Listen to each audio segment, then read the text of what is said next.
This is Radar from the Entertainment Blog coming at you with another edition of Movie Reviews and Observations, number 225.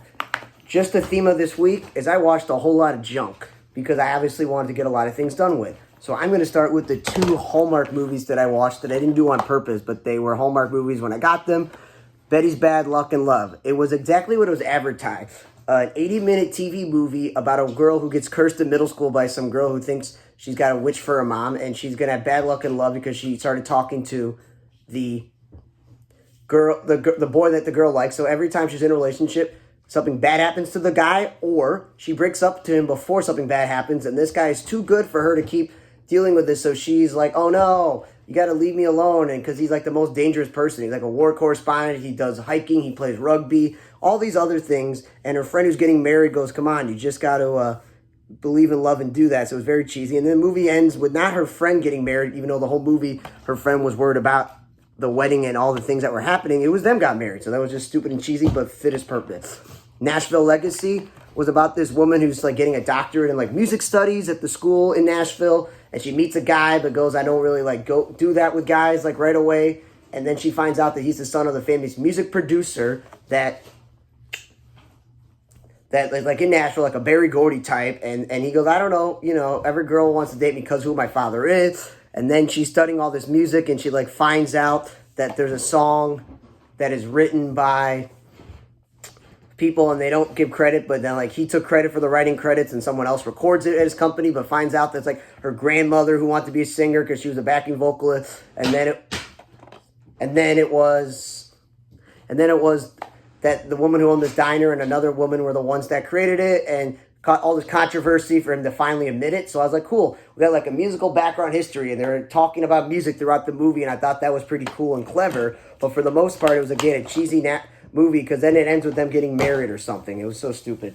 Then I watched movie Marmalade, where Joe Curry from like Stranger Things is telling Aldous Hodge this story about the love of his life and his dying mother and how they robbed the bank and they have all this money, and all he needs to do is get out of prison and see her. And Aldous Hodge is like a cop who's undercover, and it's like, okay, cool. I hope this guy get out of prison, and he's gonna lead me to this girl who's this notorious bank robber. It was a very flimsy and very stupid that Aldous Hodge was thinking that Joe Curry knew that he didn't know he was a cop undercover in prison.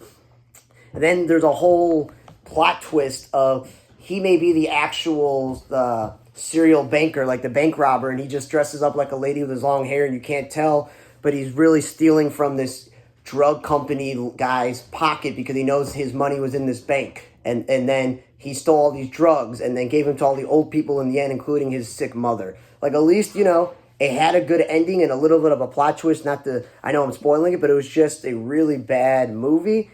And I'm disappointed in Aldous Hodge because he's a really good actor. And it was barely 97 minutes. Then I watched the movie Wicked Little Letters, which was like a British comedy with Olivia Colman and Jessie Buckley and Gemma Jones and Timothy Spall and a lot of these people that I've seen before. And it's based on a true story. It's like we finally get to tell this untold story about this little town in England getting these messages about these dirty letters that they have really vulgar messages, swearing, calling them names. And because Jessie Buckley's character is a woman who swears and she's a single mother and she gets dirty and it's not women like, they assume it's her, and she goes to prison and there's like the whole trial scene, but then there's like a female British Indian cop woman and she has to look, and she's told she's not on the case, but as a woman she's like, I need to look into it, and they're finding out the truth behind who actually sent the letter, and like it's a plot twist of who it is. It was not who you think it is. But then when you find out, when you're watching the movie, who it is, it's cool to find out like how they took her down and how they ran a quote-unquote sting on her for her to go to prison. So it was just confusing that Olivia Colman in the movie, I thought that the older man with the mustache was her husband. But apparently she was engaged years ago, stayed with her parents, and that's her father, and she lives with her father and mother next door to this thing, and they share like an outhouse or something. It was very weird. But the plot twist, like Marmalade, I'm not going to spoil it, was interesting enough. Then I'm a huge Alan Richardson fan. Hilary Swank is a good actress, but there's some TV shows and movies she's in that I've seen recently have been terrible. And it's almost 2 hours. It's by the Dove Foundation, so it's a very Christian propaganda, faith-based movie. But like Judd from Now on Lone Star is the pastor. Amy Acker is the wife who dies in the movie. Nancy Travis is his mother from Last Man Standing. And of course, we know Alan Richardson from TMNT and Titans, and you know him from Jack Reacher. So he's a very good actor, and he's playing like this tough guy who's a single father who deals with his wife dying. His daughter has this illness that she did the liver thing, and he is in all this debt, and he's just doing roofing in the South. And, you know, he's a tough man, and he's just doesn't want anyone's help. But Hilary Swank is a drunk who's not in touch with her son, and she takes it upon herself to raise money and continue to take not no for an answer and get involved in these people's life. And he like pushes her off, and it's all like, well, I know it's based on a true story, but it's still unbelievable that you got the donor, you got a private airplane, you got a helicopter, you got people to shovel. Like, everything worked out just perfectly for this girl to get on an airplane after she got on a helicopter, for her to get this liver transplant and go to college and be safe, and the two of these people are friends in real life. It was similar to like a Hallmarky, you know, Lifetime movie, because it was a dub-based movie, but it's age appropriate, you know, so anyone can watch it. It has a really good cast, and even her friend in the movie, that Hilary Swank owns like this salon with her, and she's not at the salon. I've seen her before. I think it says here her name is Tamala Jones. So it wasn't terrible. It was just like cheesy, like the Hallmark movie. And then I watched Liam Neeson's In the Land of Saint and Sinner, and it's barely an hour and 40 minutes. And like a lot of Liam Neeson movies, he's got a past where he's done these things, or he's currently doing these things, but no one knows his backstory, so he just keeps to himself. And so this one, he finally gets to be where he's from, like Ireland, Scotland. It's not like he's playing an American or a British person, whatever. He's playing, you know, where he's from, and has to do like the mobsters and that sort of thing in the 70s, and that's just like happened to be there. And he lived in this small town. He's like away. He works for Colm Meaney, who's an actor I've seen before. So there's a few actors I've noticed in this movie, and of course he decides to take kindness to this woman and her kid, and then thinks that this woman's being abused by her boyfriend, but it's supposedly her brother's wife's brother-in-law, so it's related through marriage, whatever.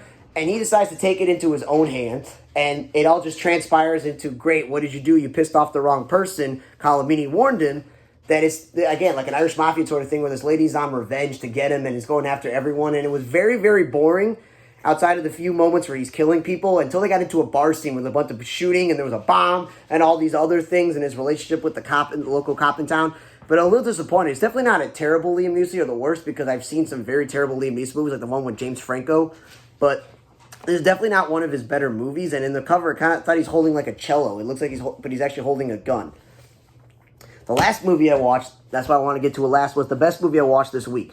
Barely 90 minutes. And it stars Johnny Knoxville, Mo Amer, Bobby Lee, who's hilarious, Brian Van Holt, all these other people, and apparently some of the people in the movie, and Kate Upton's in this movie, Jay Moore, that one of the people, these random people in the movie, they do the music. So it's about Johnny Knoxville, who's a drunk guy whose wife gets angry at him, and he's got to go to a rehab, but no place will take him over the years, and he's this famous music producer. So his mother takes him to this place where there's like this guy who was addict, but he runs this house, and it's a very different system.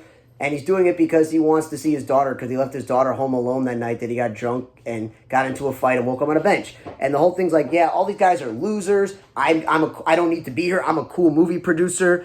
And then he realizes, like, you know what? Maybe I should like take going my rehab seriously, not just for my daughter, but for myself. And then, you know, he gets a bond with these people, but some of them, you know, die or they relapse. That's what happens. And the way that they bond together is through softball. And there's this really interesting guy was a college baseball player, but never turned out. Obviously, he's like the best player. Then he disappeared, and I'm still just like, it's kind of unbelievable that like some of these people in this movie, even though I know they're actors playing this, they were terrible at baseball.